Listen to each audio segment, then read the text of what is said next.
আসসালামু আলাইকুম। আরবিডি নিউজের সর্বশেষ আন্তর্জাতিক সংবাদে সবাইকে আমন্ত্রণ জানাচ্ছি। সঙ্গে আছি আমি রাজীব। প্রথমে জেনে নেওয়া যাক কি থাকছে এখনকার গুরুত্বপূর্ণ সংবাদ শিরোনামে। বাংলাদেশে লকডাউন বিষয়ে পরবর্তী সিদ্ধান্ত আসছে বৃহস্পতিবার।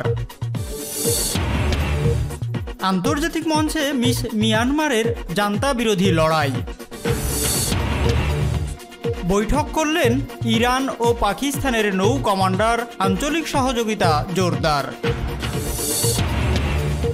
এবং সর্বশেষ থাকছে মমতার বিরুদ্ধে ব্যবস্থা নেওয়ার ইঙ্গিত কমিশনের। এতক্ষণ সংবাদ শিরোনামগুলো শুনছিলেন, এখন বিস্তারিত। তবে তার আগে রিকোয়েস্ট থাকবে ভিডিওটিতে একটি লাইক করুন এবং আপনি যদি এই চ্যানেলটিতে নতুন হয়ে থাকেন চ্যানেলটি সাবস্ক্রাইব করে পাশে থাকা বেল আইকনটি অন করে দিন। লকডাউন বিষয়ে পরবর্তী সিদ্ধান্ত আসছে বৃহস্পতিবার।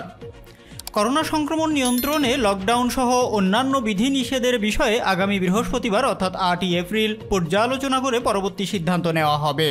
মন্ত্রিপরিষদের নিয়মিত বৈঠক শেষে এক প্রেস ব্রিফিংয়ে এই তথ্য জানিয়েছেন মন্ত্রিপরিষদ সচিব খন্দকার আনাহারুল ইসলাম।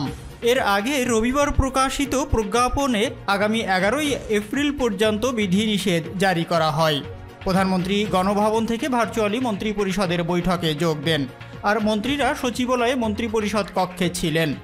সচিবের কাছে সাংবাদিকরা জানতে চান, অফিস আদালত খোলা, গাড়ি চলছে, দোকানপাটও খোলা, এটা কেমন লকডাউন? পরে খন্দকার আনারুল ইসলাম বলেন, আগামী বৃহস্পতিবার সার্বিক বিষয় পর্যালোচনা করে পরবর্তী সিদ্ধান্ত নেওয়া হবে। তবে প্রধানমন্ত্রী চলমান লকডাউনের জারি করা নির্দেশনাগুলো কঠোরভাবে পালনের নির্দেশ দিয়েছেন। প্রয়োজনে আইন প্রয়োগে কঠোর হওয়ারও নির্দেশ দিয়েছেন তিনি। উল্লেখ্য, করোনা ছড়িয়ে পড়া ঠেকাতে 7 দিনের লকডাউন শুরু হয়েছে সোমবার ভোর 6টা থেকে। নাগরিকদের জন্য নির্দেশনার একটি তালিকাও দেওয়া হয়েছে। এই 7 দিন সন্ধ্যা 6টা থেকে সকাল 6টা পর্যন্ত ঘরের বাইরে যাওয়া যাবে না। জরুরি ওষুধ কিংবা একান্ত প্রয়োজনীয় পণ্য ছাড়া আর কিছু কিনতে বাইরে যাওয়া যাবে না। কাজ শেষে দ্রুত বাসায় ফিরতে হবে। দাফন বা সৎকারের কাজে বাইরে যাওয়া যাবে। সব গণপরিবহন বন্ধ থাকবে। ব্যক্তিগত যানবাহনও চালানো যাবে না। মোটরসাইকেল ও অভ্যন্তরীণ রুটে চলাচল করা যাত্রীবাহী বিমানও চলবে না। পণ্যবাহী ও উৎপাদনের কাজে নিয়োজিত পরিবহন এই নির্দেশনার আওতায় পড়বে না। এছাড়া যারা বিদেশে যাবেন অথবা যারা বিদেশ থেকে এসেছেন তারা যাতায়াতের ক্ষেত্রে যে পরিবহন ব্যবহার করবেন তা এই নির্দেশনার আওতায় পড়বে না। এই 7 দিন রেস্তোরাঁ খোলা রাখা যাবে, তবে ভিতরে বসিয়ে কোনো ক্রেতাকে খাবার পরিবেশন করা যাবে না। খাবার প্যাকেট করে নিয়ে যাওয়া যাবে। স্বাস্থ্যবিধি মেনে খাবার ডেলিভারি করা যাবে। দোকান ও শপিং মল বন্ধ থাকবে, তবে অনলাইনে কেনাকাটা ও ডেলিভারির সুযোগ থাকবে। আর এ কাজে নিয়োজিত কর্মীদের স্বাস্থ্যবিধি মানতে হবে। কোনো ক্রেতা সশরীরে শপিং মলে যেতে পারবেন না। আইন শৃঙ্খলা বাহিনী এবং জরুরি সেবা যেমন স্বাস্থ্য, বিদ্যুৎ, পানি, গ্যাস, জ্বালানি, ফায়ার সার্ভিস, সমুদ্র, স্থল ও নৌবন্দরগুলোর কার্যক্রম চলবে। টেলিফোন, ইন্টারনেট, ডাক বিভাগ সহ অন্যান্য জরুরি পণ্য ও সেবার সঙ্গে সম্পৃক্ত অফিস ও তাদের কর্মী এবং যানবাহন এই নিষেধাজ্ঞার আওতায় পড়বে না। চাল, ডাল, তেল, পেঁয়াজ, সবজি, মাছ, মাংস ইত্যাদি কিনতে সকাল 8টা থেকে বিকাল 4টা পর্যন্ত কাঁচা বাজারে যাওয়া যাবে। বিকাল 4টার পর এইসব দোকান ও বাজার বন্ধ করতে হবে। ক্রেতাকেও ঘরে ফিরতে হবে। কাঁচা বাজার খোলা জায়গায় নির্ধারিত দূরত্বে বসবে। ওষুধের দোকান 24 ঘন্টা খোলা রাখা যাবে, আর এক্ষেত্রে ক্রেতা বিক্রেতাকে অবশ্যই স্বাস্থ্যবিধি মানতে হবে।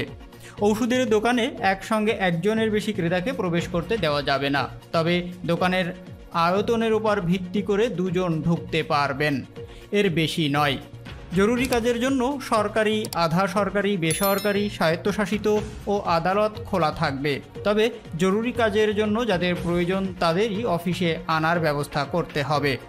গার্মেন্টস ও কারখানা খোলা থাকবে। কারখানার নিজস্ব গাড়িতে শ্রমিকদের আনতে হবে। কাজ শেষে পৌঁছে দিতে হবে।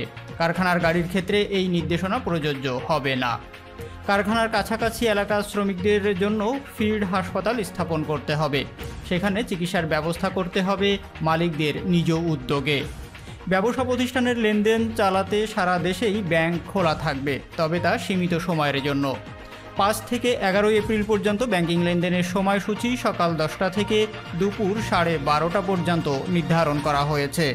তবে লেনদেন পরবর্তী কাজের প্রয়োজনে দুপুর 2টা পর্যন্ত খোলা রাখা যাবে। আর এই সময়ে দেশের সশস্ত্র বাহিনী বিভাগ রাজধানী ঢাকার সুবিধাজনক স্থানে ফিল্ড হাসপাতাল নির্মাণ করবে। নির্দেশনা মানার ক্ষেত্রে কার্যকর ব্যবস্থা নিতে পারবে স্থানীয় প্রশাসন। পুলিশ, বিজিবি ও আনসার সদস্যরা পাড়া মহল্লায় সার্বক্ষণিক টহল দেবেন। সরকারি আদেশ অমান্যকারীদের বিরুদ্ধে শাস্তিমূলক ব্যবস্থা নিতেও বলা হয়েছে নির্দেশনায়। আন্তর্জাতিক মঞ্চে মিস মিয়ানমারের জান্তা বিরোধী লড়াই। থাইল্যান্ডের রাজধানী ব্যাংককে গত সপ্তাহে অনুষ্ঠিত সুন্দরী প্রতিযোগিতায় আসর মিস গ্র্যান্ড ইন্টারন্যাশনালের জমকালো আয়োজনে অংশ নিয়েছেন মিস মিয়ানমারে হান লাই। যদিও বিজয়ী হননি, তবুও প্রতিযোগিতার সবথেকে আবেগী নারী হিসাবে স্মরিত হবেন তিনি। ব্রিটিশ সংবাদ মাধ্যম বিবিসি জানিয়েছে, সৌন্দর্য প্রতিযোগিতার আন্তর্জাতিক মঞ্চকে মিয়ানমারের গণতন্ত্র পুনঃপ্রতিষ্ঠার লড়াইয়ের ক্ষেত্রেও বানিয়েছিলেন হান লাই। গণতন্ত্র ফিরিয়ে আনার দাবি নিয়ে তিনি সোচ্চার হয়েছিলেন জান্তা সরকারের বিরুদ্ধে। শুক্রবার হানলে জানিয়েছেন, অভ্যুত্থান বিরোধী সংগ্রাম থেকে পিছু হটবে না তার দেশের নাগরিকেরা। অং সান সুচির নেতৃত্বাধীন নির্বাচিত সরকারকে উৎখাত করে ক্ষমতা দখল করা সেনাবাহিনী 550-রও বেশি বিক্ষোভকারীকে প্রাণ কেড়ে নিলেও লড়াই অব্যাহত থাকবে বলে জানান তিনি। শনিবার 22 বছর বয়সী এই মডেল থাইল্যান্ডে এক আবেগী বক্তব্য দিয়ে নিজের দিক থেকে সবার নজর টেনে নেন। এদিকে তিনি নিজের দেশের জন্য জরুরি ভিত্তিতে আন্তর্জাতিক সহায়তারও আবেদন জানান। সেদিন তিনি এই আহ্বান জানান, সেদিনই তার দেশে 141 বিক্ষোভকারীকে হত্যা করেছে জান্তা সরকার। সামরিক শাসকদের স্বার্থপর আর ক্ষমতার অপব্যবহারকারী আখ্যা দেন তিনি। বার্তা সংস্থা রয়টার্সকে এই মডেল বলেন, একটা বিষয় বলতে পারি, আমরা মিয়ানমারের নাগরিকরা হাল ছাড়ব না। তিনি বলেন, তারা অর্থাৎ বিক্ষোভকারীরা আমাকে জানিয়েছে যে রাজপথে লড়াই অব্যাহত থাকবে আর আমি নিজেও এই মঞ্চে দাঁড়িয়ে সংগ্রাম করছি। সেই কারণে আমার মনে হয় তারা যদি হাল ছেড়ে না দেয় তাহলেই আমরা জিতব। অভ্যুত্থানের পর থেকেই মিয়ানমারে অস্থিরতা চলছে। প্রতিদিনই রাজপথে চলছে বিক্ষোভ, পালন করা হচ্ছে ধর্মঘট। আর এই বিক্ষোভ ও ধর্মঘটে অংশগ্রহণকারী অনেকের উপরই তাজা গুলি চালিয়ে দমন করছে নিরাপত্তা বাহিনী। আক্রান্তের অনেকেই তরুণ। তাদের জন্ম হয়েছে 2011 সালে অবসান হওয়া 50 বছরের সেনা শাসনের শেষ দিকের বছরগুলোতে। শনিবারের প্রতিযোগিতার কথা স্মরণ করে মডেল হানলে বলেন, আমি ওই সময়ে আমার আবেগ নিয়ন্ত্রণ করছিলাম, কারণ দুনিয়ার সামনে আমাকে 2-3 মিনিটে সব কিছু জানানোর দরকার ছিল। তিনি বলেন, আমার কথা বলার দরকার ছিল। অনেক কেঁদেছিলাম, এমনকি নিজের রুমে ফিরেও অনেক কেঁদেছি।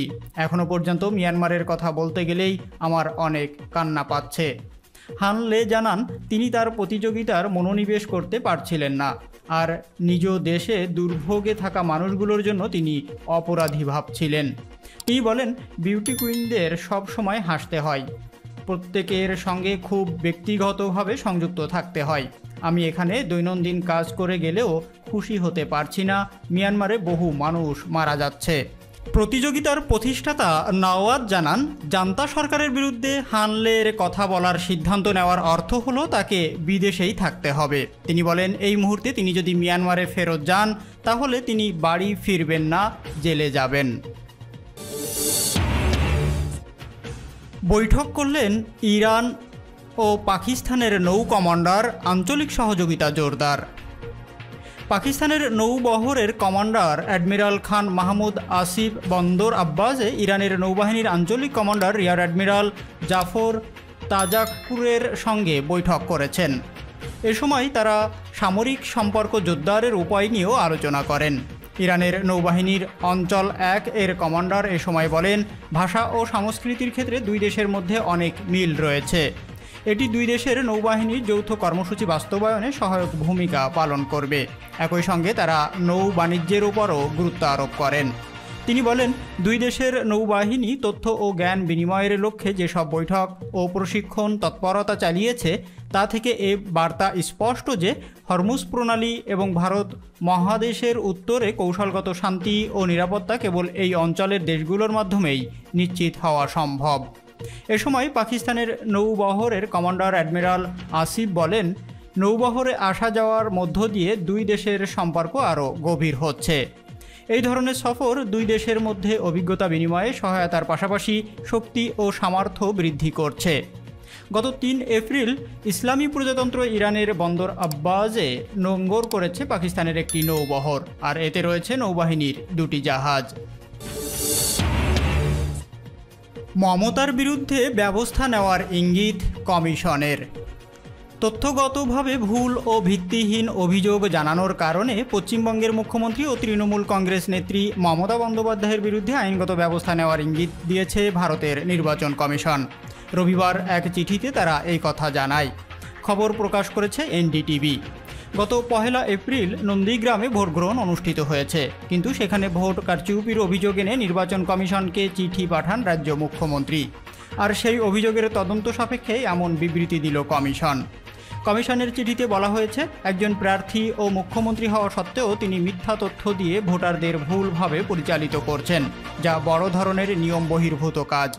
তার এমন কর্মকাণ্ড অন্য রাজ্যগুলোতেও শান্তি শৃঙ্খলা বিনষ্ট করতে পারে। পরে এক সংবাদ সম্মেলনে নির্বাচন কমিশনার জানান, মুখ্যমন্ত্রীর এই কর্মকাণ্ড আদর্শ আচরণবিধি এবং জনপ্রতিনিধি আইনের লঙ্ঘন, তাই এ ব্যাপারে দ্রুত ব্যবস্থা নেওয়া হবে। এদিকে বিষয়টি নিয়ে কমিশনের বিরুদ্ধে উল্টো অভিযোগ করেছে তৃণমূল নেতৃবৃন্দ। তারা বলছে, নির্বাচন কমিশন পক্ষপাতিত্বের করছে, একই সঙ্গে তাদের অভিযোগও খতিয়ে দেখা হচ্ছে। নন্দীগ্রামের ভোট প্রসঙ্গে মমতা বন্দ্যোপাধ্যায়ের অভিযোগ ছিল, আসনটিতে ভোটের দিন চূড়ান্ত অসভ্যতা হয়েছে। বিজেপি প্রার্থীর নেতৃত্বে দুষ্কৃতিকারীরা টহল দিয়েছে। এমন প্রায় 63টা অভিযোগ জানানো হয়েছে।